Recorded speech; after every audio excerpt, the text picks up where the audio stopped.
Então, isso aqui são fotos, isso aqui é mobilização com movimento, então é uma técnica bastante usada para pós-entorse agudo, a gente usa já no primeiro, segundo dia, né? Que é de reposicionamento da fíbula, né? Posteriormente. A fíbula se desloca anteriormente, a gente vai posicionar ela para trás e para cima, né? Ela se desloca para baixo e para frente, a gente faz o movimento contrário, reposiciona, o paciente não pode relatar dor e pede para que ele execute o movimento de inversão, que é o movimento mecanismo lesivo, né? O paciente tem que relatar melhora do movimento. Então, é uma técnica de reposicionamento. As técnicas de Mulligan, né? Pressupõe-se que há um desajuste articular, falha posicional. Então, a gente reposiciona, que são os chamados glides, pede para o paciente fazer o movimento e esse movimento ele tem que ser um movimento indolor, né? A gente repete isso, o paciente faz o movimento, mantém na posição indolor e a gente executa novamente. A gente faz isso 6, 10 repetições, tá?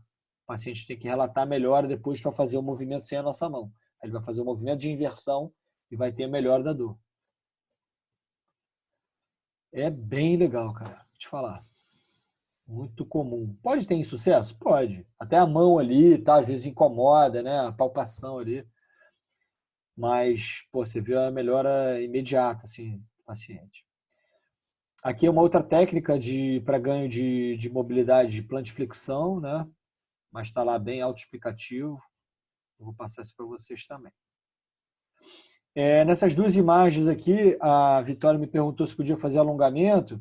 Então, paciente que a gente viu lá, amplitude de movimento, a gente viu na nossa avaliação, naquele quadrinho lá que eu mostrei, né, que a gente faz o movimento ativo, o paciente tem uma barreira motora, e daí quando a gente faz passivo, a gente vê que a gente consegue ultrapassar aquela barreira que inicialmente o paciente tinha, motora. A gente supõe ou sugere que há uma influência do músculo, né? Uma retração muscular. Então, a gente pode utilizar de inibição, por exemplo, de gastrocnêmio, né? Miofascial. Aqui uma liberação miofascial de gastrocnêmio, né? Uma técnica de mão cruzada.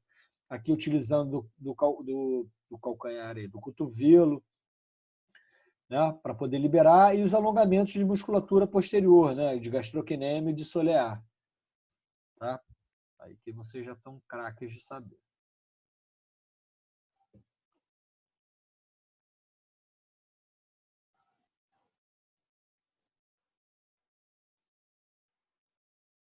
Opa, desculpa, Jansen, aqui o negócio fica fechado aqui, deixa eu deixar aberto.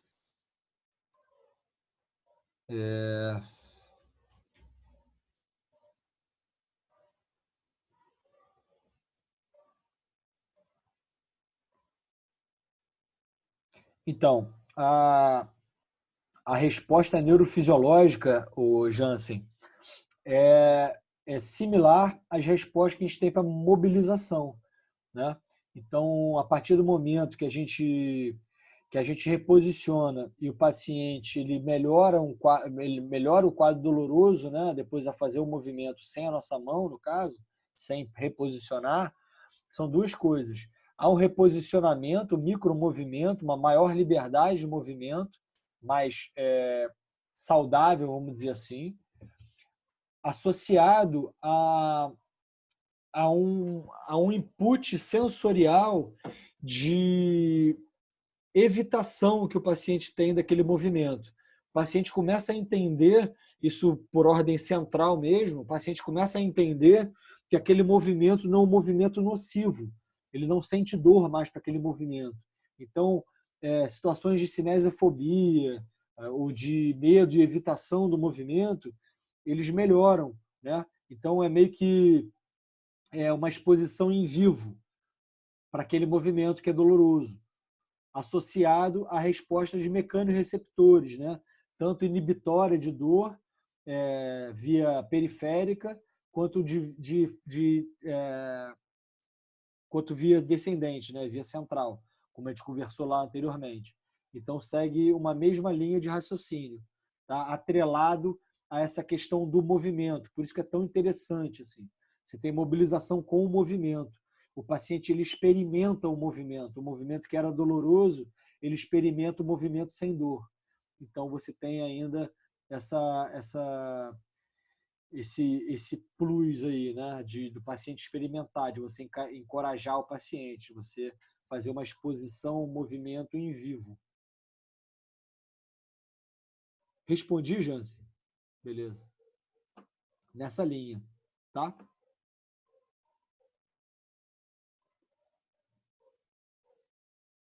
Aí, exercícios bem básicos, né? Utilizando a faixa elástica. Esses exercícios a gente pode fazer aí até o talo, tá? Só evoluindo com carga e com execução, né? Botando com isometria. Inicialmente, como eu falei, dar uma ênfase na fase excêntrica do movimento, né? Até a gente evoluir com resposta motora, né?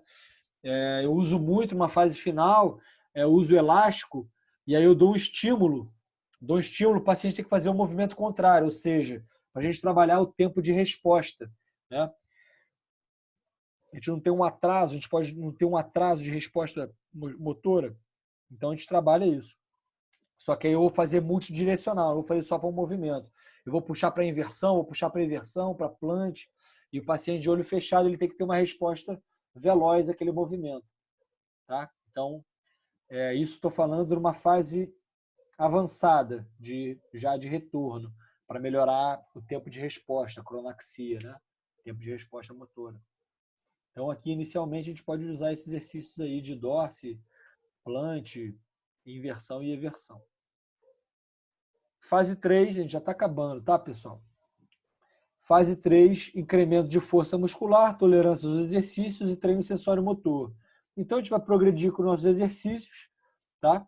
Então, trabalhar membro inferior de uma forma geral, né? Dando uma ênfase na articulação do tornozelo, mas treinar aí controle motor, controle postural, exercícios proprioceptivos, né? Com mudança de piso, com meio instável, dos meios estáveis para meios instáveis, do bipodal para o monopodal, unipodal, né? Com ou sem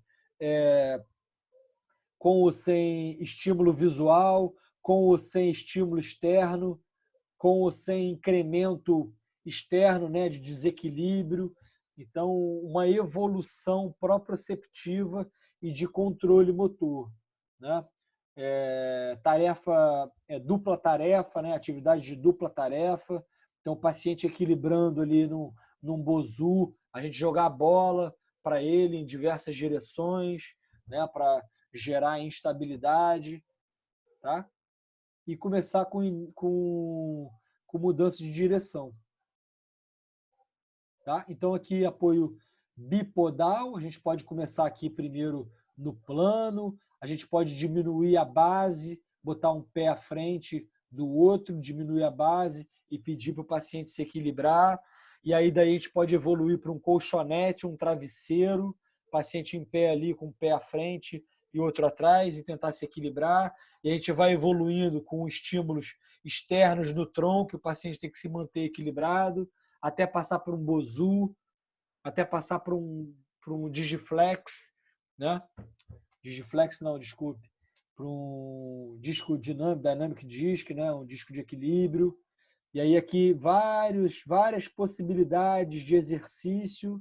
Mais uma vez eu estou trazendo possibilidades, mas vai da expertise de vocês também. Aqui ele está em dois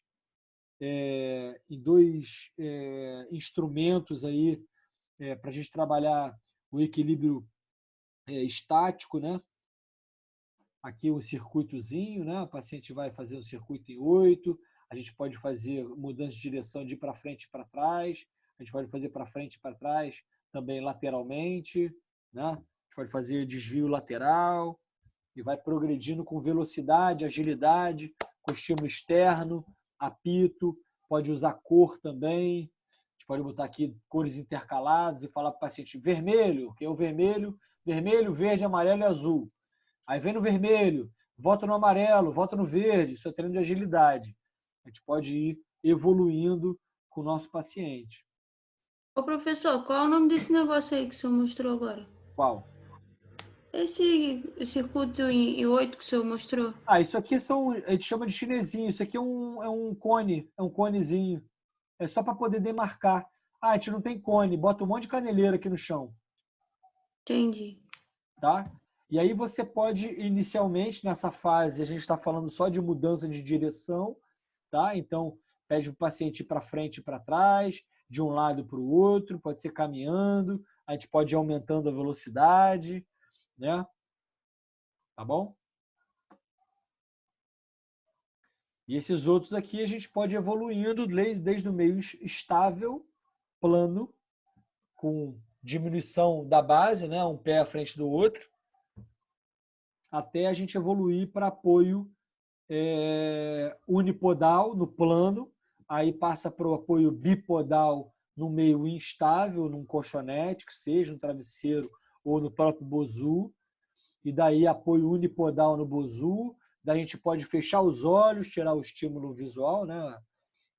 O feedback visual, e daí incrementando com estímulos externos, né, de desequilíbrio, e daí a gente vai incrementando o nosso trabalho. Até passar para uma fase 4, que é de retorno de atividade. Então, a gente vai só ter um incremento sensório-motor e de nível de estímulo proprioceptivo, de mudança de direção, treino de agilidade, corrida, circuito com diversos instrumentos de desequilíbrio, com salto, né? Então a gente vai trabalhando de acordo com a atividade que o cara faz, né? Eu corro, então a gente vai colocar mudança de direção, corrida com mudança de direção, treino de agilidade, né? Eu jogo futebol, então a gente coloca lá no bozu, né? Jogando futebol, aí pede para ele correr, bater na bola, e daí vai da expertise do paciente também, do terapeuta, desculpe. Tentar simular o mais próximo possível da atividade que ele executa, tá? Quando a gente pensa em reabilitação de atleta, tá? Então, aqui um corredor, por exemplo, aqui um jogador de futebol, um cara que joga tênis, né, que torceu o tornozelo. Então, a gente pode utilizar, pode botar um elástico, uma borracha, pode pedir para ele jogar em cima de enfim, te joga a bolinha, ele rebate com a raquete, né? Isso é bom até para a cabeça do paciente, para ele já ir retornando, ele em cima do bozu, em cima do dynamic disc ali, rebatendo a bola com a raquete. Então, vai da cabeça do terapeuta também, tá? Então, tem diversas possibilidades de exercício. O que é importante aqui, que eu queria deixar claro para vocês, é a gente respeitar algumas fases, né? A fase protetiva lá no início, né? Mas sempre tentando já fazer uma descarga precoce, para daí passar para uma fase já de exercícios, de mobilização articular. O paciente já está com menos dor, para que a gente coloque a mão e mobilize a articulação, né? Lá no teste, inclusive, quando eu falei que o teste ele é mais acurado, quando a gente passa 4, 5 dias, então já está quase nessa segunda fase aí, né, que dura mais ou menos 5, 7 dias, na fase 2. E daí passar para exercícios proprioceptivos, incremento de carga, incremento de função, né? Até passar para uma quarta fase, que já é o de retorno à atividade, se esse cara for um atleta. Se não for um atleta, se for uma senhora, já vai ter voltado para as suas atividades antes disso, antes de passar para essa fase de treino de gestual desportivo, de treino de agilidade, que a gente pensa mais em praticando de atividade física mesmo, o atleta, né? Beleza? Isso é um bom treino proprioceptivo, né? Então, uma frasezinha aí para não perder a, a ideia, né? Viver é como andar de bicicleta, é preciso estar em constante movimento para manter o equilíbrio, né? Então, isso vale muito para o que a gente está vivendo hoje, né? A gente tem que estar sempre em movimento, né? Não um movimento só corpóreo, só músculo esquelético, né? Mas a cabeça tem que estar em constante movimento, né? Para que a gente se mantenha equilibrado. Pessoal, dúvidas? Sim, Questões? eu tô aqui me roendo para perguntar. Professor, Se rola não. é, Dai, Oi, Dai. eu tenho reparado que algumas pessoas que têm torse de tornozelo, Hum, elas evoluem para uma tenossinovite de fibulares. opa, sim. E isso é uma coisa assim que, sinceramente, eu fico perdida, Hum, porque eu procurei na literatura alguma coisa sobre para tentar me ajudar e legal. até perguntei a alguns ortopedistas e eles disseram que realmente é uma coisa que tem que ter paciência e tudo Hum. mais, que é uma coisa chata de tratar. E eu queria ouvir sua opinião sobre isso. Então, tenossinovite, por conceito, é quando a gente tem uma inflamação da bainha do tendão, né? Então, isso conceitualmente se chama tenossinovite. Realmente, o paciente ele pode evoluir com uma tenossinovite, sim, tá? Mas isso é muito por conta de uma desordem articular, né? Quando a gente tem uma entorse, não só o ligamento ele é lesionado, né? Mas a gente também, dependendo da magnitude dessa entorse, a gente pode evoluir também com alguma lesão tendínea, né? Um estresse. Vai ter lesão por estresse. Vai gerar um quadro inflamatório, né? Isso é fato, né? Até porque o quadro inflamatório é o que vai remodelar, é o que vai cicatrizar aquele tecido ligamentar e se houve alguma injúria do tecido tendíneo também.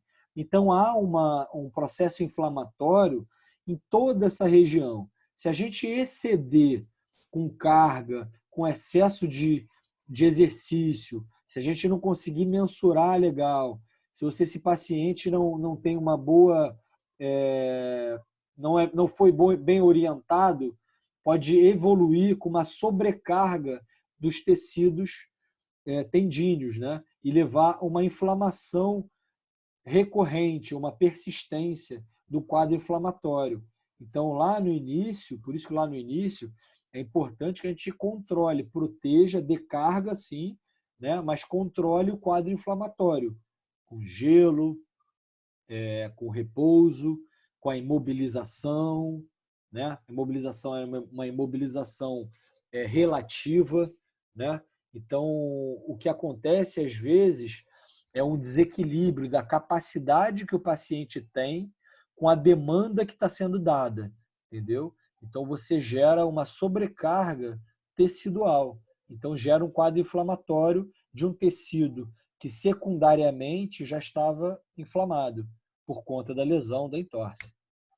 Eu não sei se eu fui claro, se você conseguiu me entender ou se a dúvida ainda persiste. Não, Mas é um consegui, quadro, consegui. mas é um quadro bem chatinho mesmo, o Dai. É bem chato. E geralmente É bem acontece com comum. aqueles pacientes que cagam para entorse, entendeu? Exatamente. Principalmente. Aí depois Principalmente. ficam lá reclamando que nunca melhora. Principalmente. E isso gera uma instabilidade articular, gera uma sobrecarga dos estabilizadores dinâmicos. Quem são os estabilizadores dinâmicos? Músculos e tendões, né? E no caso são os fibulares. Os fibulares que estabilizam o compartimento lateral do tornozelo. Os músculos fibulares, os músculos que fazem a eversão do tornozelo, né? Então, se esse paciente, como você falou, que não dão importância para a reabilitação, essa instabilidade articular vai gerar uma sobrecarga desse tecido tendíneo, dessa musculatura, para exatamente manter a articulação mais estável possível, já que houve uma lesão ligamentar, provavelmente. Pode não ter havido uma lesão extensa. Né? Essa pessoa que não liga muito, provavelmente está conseguindo andar e fazer suas coisas. Né?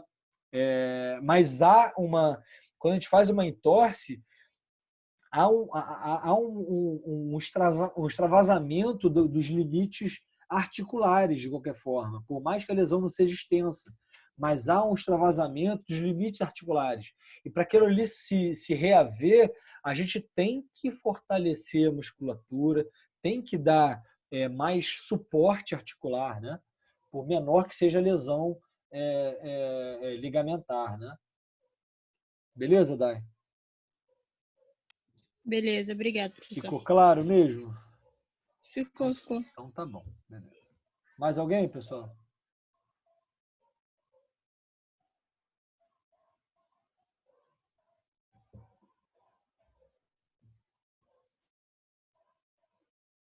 Dúvidas, problemas, questões? Professor, eu não tenho dúvida, não. Ficou Não? bem explicadinho. Tá. Então tá bom, que bom. Pessoal, eu quero a cara de todo mundo aqui que eu vou tirar uma foto. Que eu nunca vejo a cara de ninguém. Eu tô com saudade de vocês. Se ninguém tiver nu tomando banho ou no banheiro, porque tem história, né? Vocês já viram? Vocês já viram a história? Cara, a mulher, olha que loucura, olha que loucura, pelo amor de Deus. A mulher estava numa live, isso agora é meme, né? A mulher estava na live, numa videochamada, daí, quem puder aparecer, tá, pessoal? Não é obrigatório, não. Leandro, eu sei que mas queria tirar uma foto de todo mundo. E aí, a mulher estava na live, a mulher pegou, levou o celular pro banheiro, cara.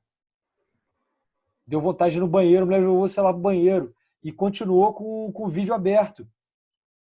Olha que merda. Literalmente, cara. Não tem outro termo. A mulher sentada no vaso. E aí, daí ele começaram a ligar para ela. Ligaram para ela para avisar, cara, tu tá com a câmera ligada aí, pô. Tu tá sentado no vaso com a câmera ligada. Quer dizer... Professor, teve uma aula aí com a professora Fernanda que aconteceu, não comigo, mas não fui eu que apareci. Eu estava sem internet, aí eu fui para casa do falecido pai da minha filha. Sei. E ele apareceu umas 4 vezes atrás passando de cueca. E ela me mandou mensagem no privado: desliga a câmera. Quem tava passando? O seu pai da minha filha. Caraca, que doideira. Ainda bem que eu acho que ele ainda toma perceber. Leandro, obrigado. Valeu, Leandro. Obrigado, cara. Se você falar, meu irmão, aí vai chover aqui. Depois. Pessoal, então vou tirar uma fotinho aí, todo mundo. Por favor, dê um sorriso. Aí, mais uma. Aí, beleza. Show de bola. Valeu, pessoal. Obrigado aí. Boa noite. Dúvidas, questões, à disposição de vocês, tá? Valeu, Beleza? professor. Eu vou tentar compartilhar esses vídeos aí do Mulligan. Vou ver uma forma de compartilhar. O Jansen, eu sei que é um cara que curte aí, lê, já procura, tem o livro e tudo, né? Mas é um bom caminho mesmo, já. Ele é isso aí, cara. Isso aí, cara. Esse livro é bem didático, bem legal. Eu tenho aqui também. Eu acho que eu disponibilizei para vocês em PDF, se eu não me engano. Se eu não disponibilizei, eu disponibilizo. Pessoal, valeu, cara. Obrigado aí. Até mais. Quem quiser assistir amanhã de novo, tá? 10 horas. Presente amanhã, Thiago. Boa noite. Né? Boa noite. Se cuidem aí. Saúde para todos.